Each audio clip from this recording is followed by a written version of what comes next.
Hey everybody, welcome to Pop Culture Philosophers. I'm Rockin Robbie Billups, and it's time for the weekly comic book review.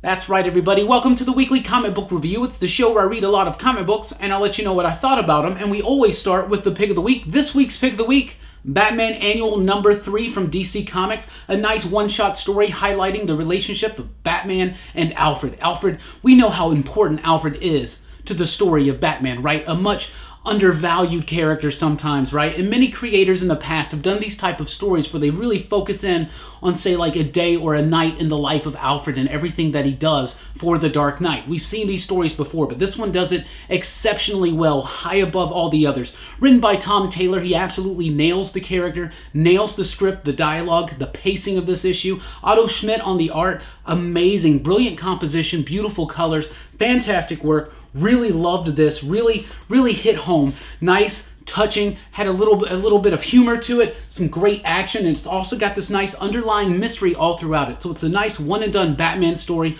with a little bit more weight behind it because of the focus in on Alfred, on his relationship with Bruce, on just a lot of different things. A really great Batman story. If you want to just read a Batman story with nothing tied in, no kind of crazy things, just a one and done Batman story, this is it. This is a nice treat this week. It's my pick of the week is the Batman Annual number 3 from DC Comics. We got a bunch of Batman books this week.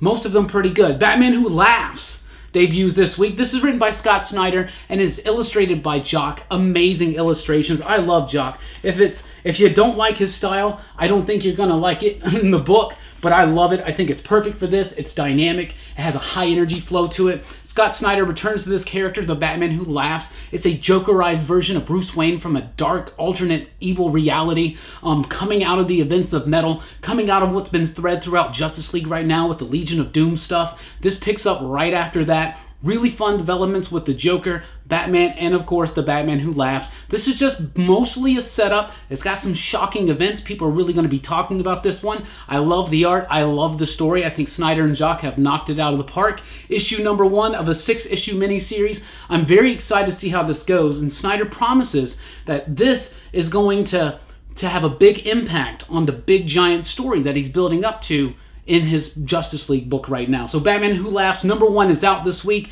It's great, it's twisted, it's demonic, and we do meet the Grim Knight. That's like a Punisher version of the Batman, a Batman who uses guns. And he uses a lot of them. I love the artwork, I love the story, I love the character, and definitely you don't want to miss this one because people are going to be talking about that. That's your water cooler comic book of the week right there, right? Because the last time we had a big water cooler comic book type thing, it was the first issue of Batman Damned. Now we have the second issue. No Batwing in this one. No wangs of any kind in this one, you know. Nothing that I could aware of. Anyway, Lee Bermejo on the artwork. That's the spotlight on this book. The artwork is beautiful. It's luscious. It's near masterful. Aside from that, not really digging Azzarello's story. I used to be a big fan of Azzarello's wryly written dialogue at times. Now it just feels annoying and overwrought to me. Just can't pick up into the story. The use of just random DC Dark element characters to just thrown in there, I don't know. Azzarello has a reinterpretation of Etrigan the Demon as well in here, and I don't think most hardcore fans are going to enjoy that one. But the artwork is pretty cool. There's a little Harley Quinn scene in there, so I think a lot of people are going to like that. Ultimately, I love the artwork in here. There's some beautiful, beautiful pages, including a 2-page spread of Gotham. Gotham might as well be Arkham. Look at that. That's just beautiful. That's one of the first few pages right there. Bermejo's pumping out some really good, fantastic work. Unfortunately, for me, Azzarello's just not matching the quality of the artwork with the script. Not really digging the story.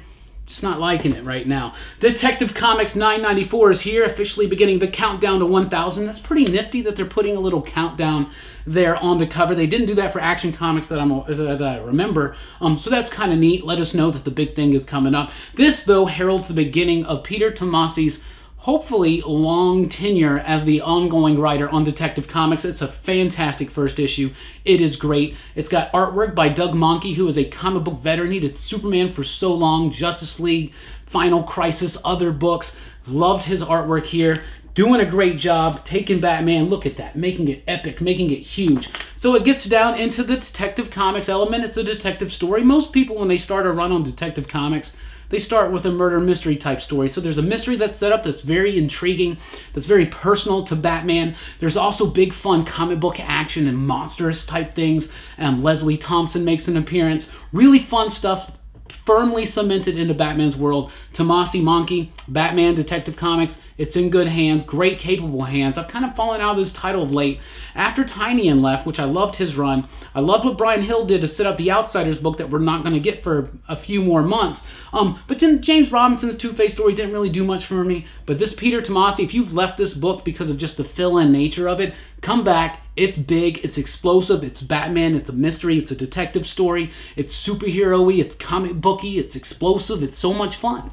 I really enjoy Batman Detective Comics $9.94 this week. We got a new Superman issue out this week. It's number 6. The shop was shorted cover A right now, so like I don't have a cover A. I think this is kind of a weird looking cover. Anyway, Superman number 6 wraps up the Unity saga. It's Zod versus Rogal, Zar, and Superman. It's basically filled up with these giant splash pages that are done by Ivan Reis and Prado and Albert and Sinclair. This stuff is fantastic, great, and it's got a really cool narrative trick to it. Bendis kind of does these things every so often. I do like it. It's a really cool kind of wrap up, if not a bit anticlimactic.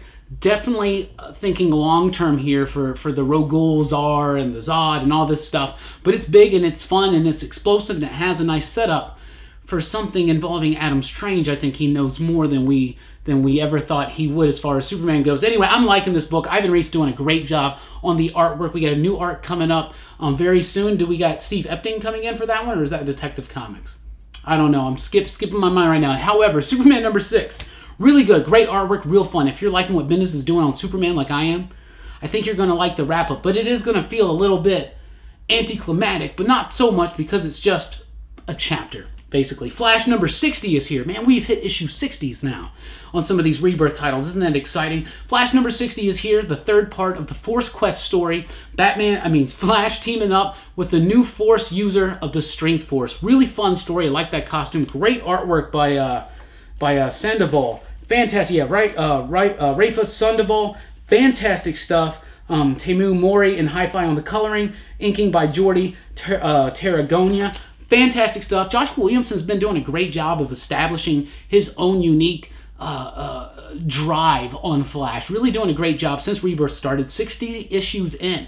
And he's still finding ways to kind of reinvigorate our ideas of Barry Allen and the Speed Force and what it can do in these other forces. This is a really nice, fun issue with some really, really solid artwork. If you like Flash, you're going to continue liking it. Hawkman number 7 is a big issue. This issue is awesome. This gives us, for sure, the ultimate definitive origin of Hawkman. And I approve. It's fantastic. Robert Venditti is doing what other creators have done. Like Jeff Johns and other creators have come in and made a stamp on Hawkman and made some of the different histories and different versions make sense. But nobody like Robert Venditti. He's doing such a great job in this. This origin makes sense. It resonates. I love it. It's great. And it's highlighted by Brian Hitch, who is just, since he kind of just decided he'd go back to just doing artwork, his work has just gotten so much better again. This is like the old school Brian Hitch that we knew and loved back in Ultimates, right?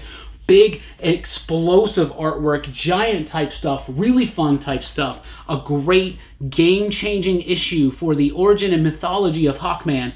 I approve. A lot of people. This has been DC's kind of sleeper hit of the year. Hawkman's been way better than we ever thought it would be. Justice League Dark number 6 is here. I'm going to say this.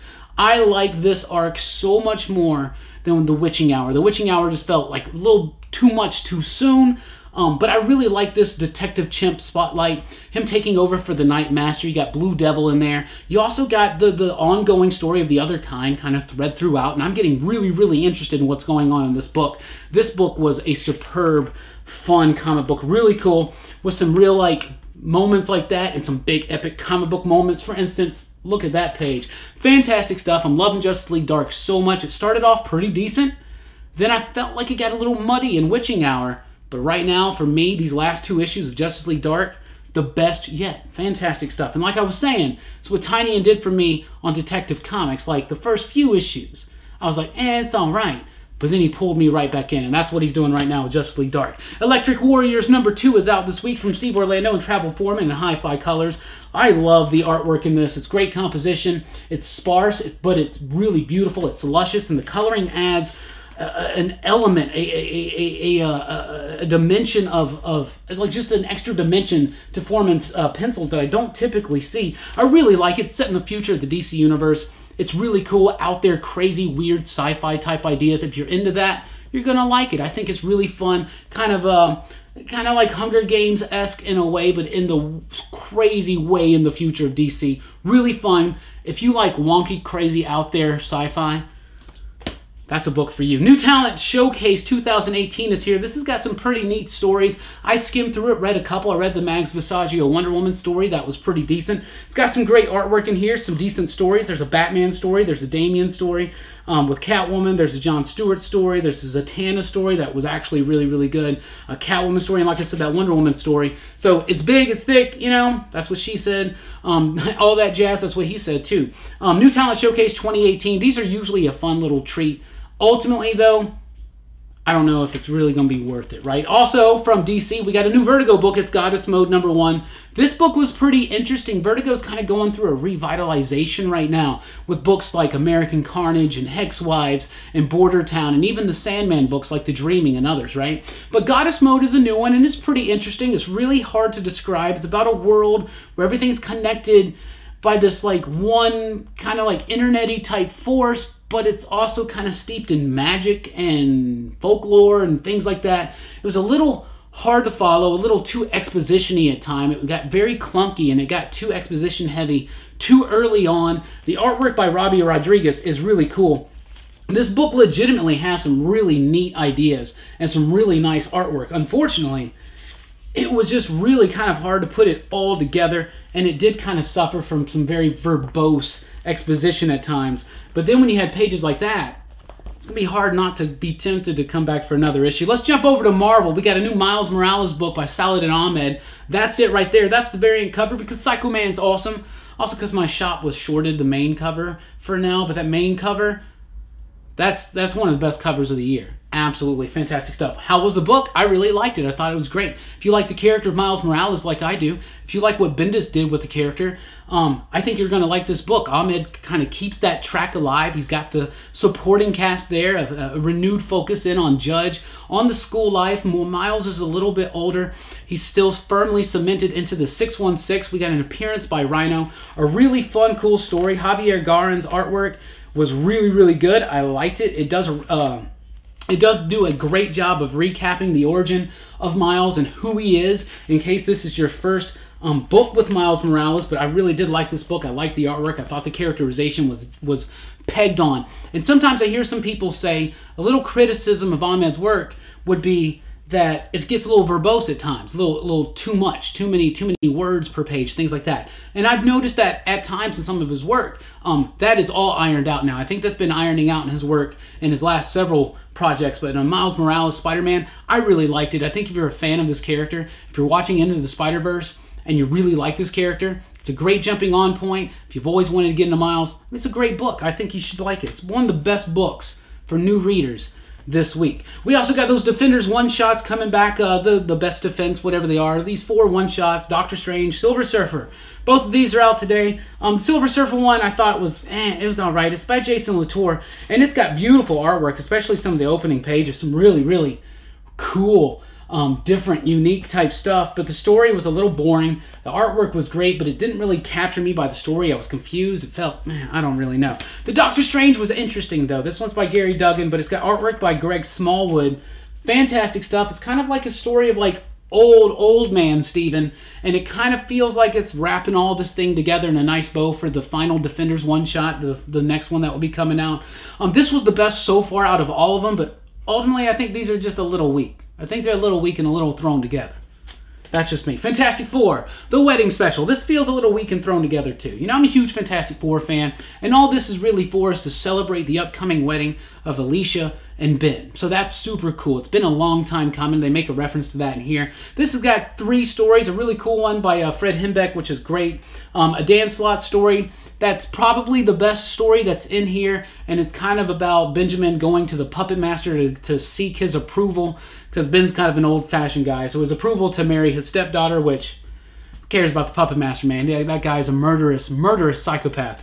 And then the first and main story is Alicia's bachelorette party, and hijinks ensue. It's written by Gail Simone, so ultimately it's forgettable, it's throwaway, but it's a nice celebration of the wedding, and it's cool that we got it, right? I'm a Fantastic Four nut, so there you go. Right? Amazing Spider-Man number 11 is here, and it gives us the best Fantastic Four related thing of the week, which is that Dr. Doom variant cover. How cool is that? That's so cool. That being said, this is a great issue of Amazing Spider-Man. Nick Spencer has just been doing a killer job on Amazing Spider-Man. Nick Ottley is back on the artwork here right after the Thieves Guild story. That was pretty cool. So now we get to focus in a little bit on the relationship, the current relationship, which has changed of late, if you don't really know, between J. Jonah Jameson and Spider-Man. Really fun stuff. I like this. I like the setup on the new story. Otley back on the artwork is going to be very appealing to a lot of people. You got the hippopotamus in there. Perfect for Christmas. It is also a little bit of a Christmas story, but I do like this. I think Nick Spencer has been killing it. Otley's got a great energy in his pencils for Spider-Man. Issue 11, no exception. Speaking of issue 11s, we got Avengers number 11, and yes, it's the first official date between She-Hulk and Thor. Whoever saw this one coming, but it works, and it's very charming, and I like that bit throughout here. However, it's also about T'Challa meeting with other world superhero leaders and discussing all the stuff that Jason Aaron's been building up into right now.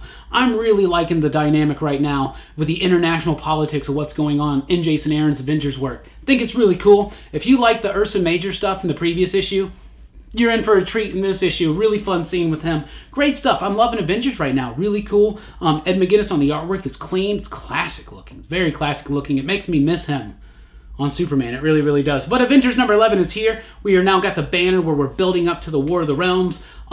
They briefly mentioned the Blade stuff. So, but Blade's about to be a major feature. And I'm super excited. In case you didn't know, Blade's going to be in Avengers. How cool is that? Uncanny X-Men number 5 is here. It's a weekly series, and they're getting to this weird Age of X-Man story. So X-Man has reappeared, and he decides he wants to make the world a better place. So he kidnaps Apocalypse, he kidnaps Kitty Pryde, and he kidnaps Senator Kelly, right? And he's going to try to get them to decide what the world should look like. He's going to listen to everybody, whatever. So now crazy things are going. He's made some new horsemen, the 4 horsemen of salvation. We got Angel, Magneto, Blob.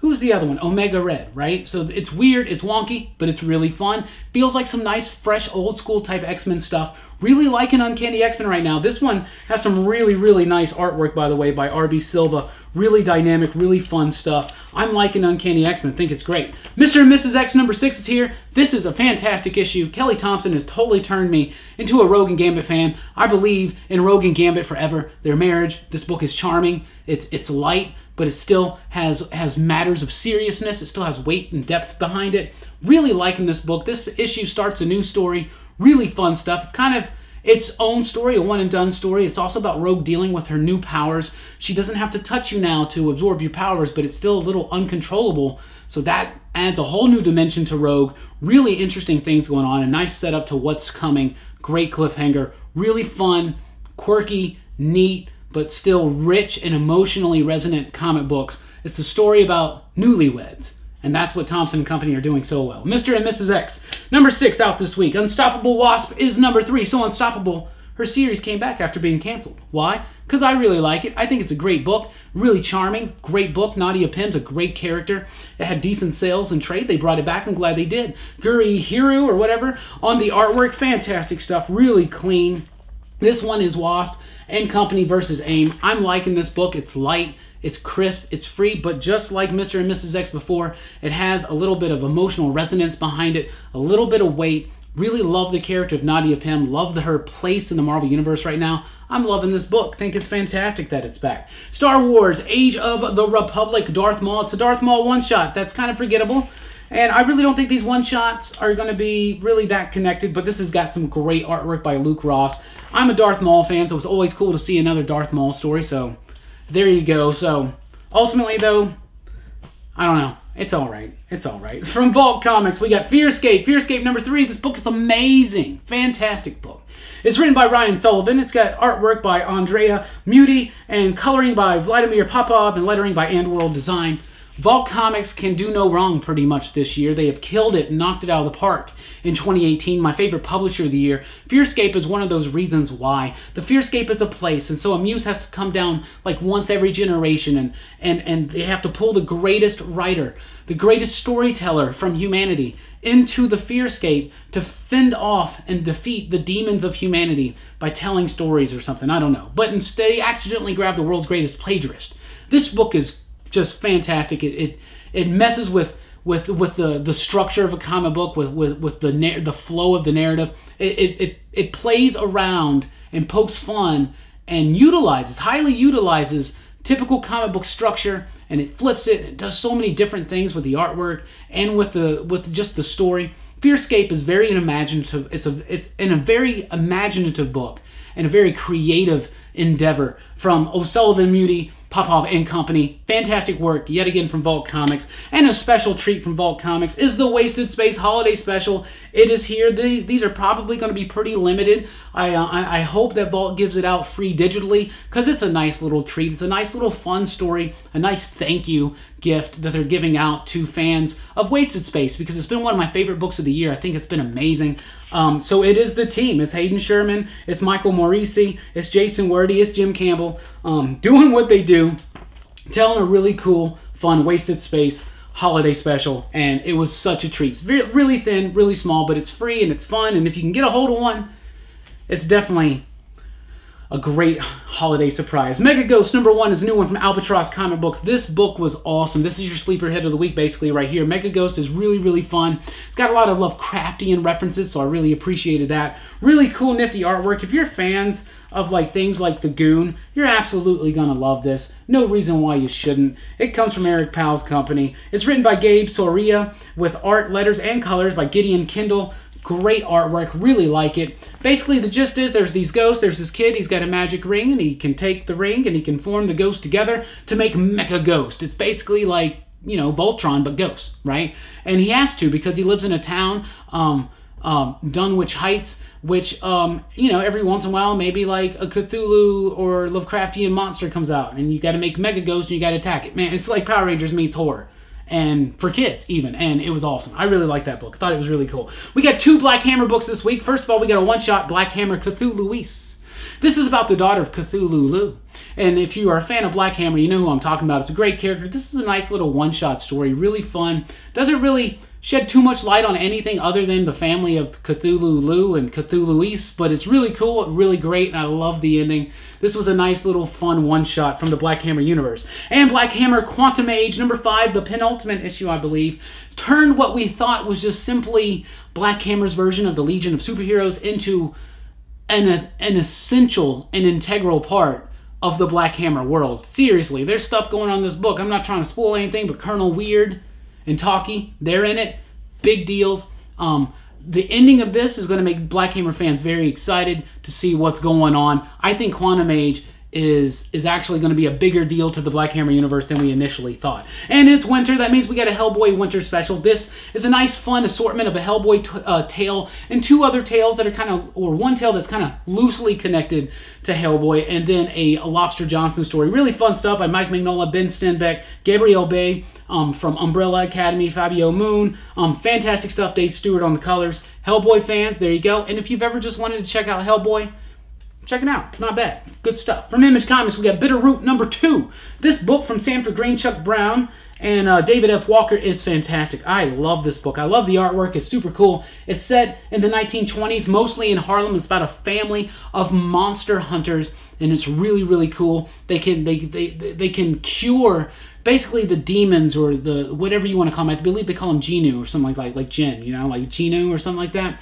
I believe that's what it is, and they overtake humans. They overtake people, and they can, from this root, they can extract this like medicine that can cure them and purify those souls again, but they're running out of it. But they're also just monster hunters. Really fun book, very imaginative, really cool, great world building. Issue 2 was better than issue 1 in my opinion. Bitter Root's been sold out. Second printing of #1 is out this week. Check it out. Bitter Root's fantastic stuff. Another fantastic Image book is Murder Falcon. Murder Falcon #3 is here. This is a really nice, touching book that's also just balls to the wall fun. It's fantastic. We've been talking about this book for 3 issues now. Murder Falcon, he shows up to fight off these giant monsters that are attacking humanity, and this band has to get together, and they have to rock out, and their metal music fuels the Murder Falcon. It's fantastic. Great artwork by Daniel Warren Johnson. Just brilliant, beautiful stuff. It's wild, it's crazy, it's absurd and boisterous and just awesome and radical. But it's also just very tragic, very emotionally real and true. And it just hits all those story beats all at the same time. And it has no problem with the conflicting tone because it's just all one wrapped up package of just amazement in comic book form. It's amazing. Murder Falcon. That's why we love comic books. Cemetery Beach #4 is here with probably one of the weakest issues yet in this action, adventure, sci-fi craziness. It happened very, very fast. A lot of these issues do. Warren Ellis is just doing this fun action type thing. This issue's pretty fun, but it's pretty much just a little bit of explanation and a lot of action. Cemetery Beach has not been my favorite Warren Ellis work, but I'm excited to see what happens. We got 3 issues to go. Skyward is here with issue #9, and at first I was getting a little bored with this series. I thought it was kind of losing its direction a little bit. It pulled that direction back in this issue, the crux of the second arc. I really did like this. This is about a world where gravity just stops working. How does civilization have to deal with that? Some clever, interesting things are going on here. Some nice world building, like I said, especially in this issue. Really like this. It spins the story off into a new direction. Skyward #9 out this week from Image. Also out this week from Image, Outer Darkness #2. I thought issue #1 was intriguing enough, so even though I had a lot on the plate to read this week, I decided to check out issue 2. Didn't really feel it. Just didn't really capture me. I kind of remembered what was going on. It kind of caught me back up real quick. The artwork's not bad. I do like it. It's got some neat stuff. It's sci-fi horror, but ultimately it just did not grab me. It was rather dull in my opinion. Smooth Criminals from Boombox #2 is out this week. I loved issue 1. It was a cool setup. A thief, a super thief basically, from 1969. Winds up time traveling or something to 1999. So the story is set in 99, and it's about this woman who finds her and their misadventures together. And issue 2 was great as well. I really liked it. Really fun comic book with really cool artwork. A nice heisty type thing, and it's building up into another heist. I really like it. Some 99 references. It's cool to see a story that's set in our past, in a past that I fondly remember. I graduated high school in 99, you know, not to date myself or nothing, but I have fond memories of that year and that time era. So it's cool to see a throwback to that era and then another throwback to 1969 as well. Really fun stuff. Smooth Criminals is really smooth. I thought it was really good. Go-Go Power Rangers is here with issue #15. Yeah, that's right. And no, that cover doesn't fool you. You might just see that scene in this issue. I've liked Go-Go Power Rangers. I think it's been the best Power Ranger comic book out. I think it's really good. It's the only one that I really like right now. There's 2 of them, so I'm not really trying to talk too much smack, but I do like this one. I think it's great. I'm pretty sure all this stuff is wrapping up soon because the rights are probably going to leave and go somewhere else. I don't know. That being said, Go-Go Power Rangers has been the best one. And finally, let's talk about Vampironica #5. This is the final issue of the series. Had so much promise when it started out, but last issue, Greg Smallwood left the art. Still co-writing it with his sister. He's doing the art this week in that Doctor Strange Defender special. But Vampironica was a decent, if not very too quick and brisk, wrap up to the series. But this has been a really fun exploration of what it would be like if Veronica was a vampire. But the first 3 issues had such solid artwork and such a great subtle pace to them. To see these last 2 issues just kind of fall so rushed and quickly like they did, it was kind of sad. Kind of sad. But anyway, we had a great week last week. We have another great big week this week. For me, it was all about DC and Vault. Vault, especially because of Fearscape, and they gave us that Wasted Space special. If you can get it, that's cool. DC, though, some great titles. So does Marvel. A lot of companies have some amazing titles. So don't forget, Mega Ghost, super fun. But Batman Annual #3. I know a lot of people sometimes just skip out on these annuals because they're like, it doesn't really matter. It's not tied into the main story. But sometimes that's the beauty of these things. Batman Annual #3, pick of the week. Thank you guys so much for checking out the video. I want to know what you read, what you think about it, what you love about it. Let us know in the comments down below. Please do like, share, and subscribe, and join us over at Patreon, patreon.com/PCP, where you can unlock exclusive content like early access to some videos and other little fun tidbits here and there. So thank you guys so much for everything from the bottom of my heart. Thanks for rocking with us. I'm Rockin Robbie Billups. Keep on reading.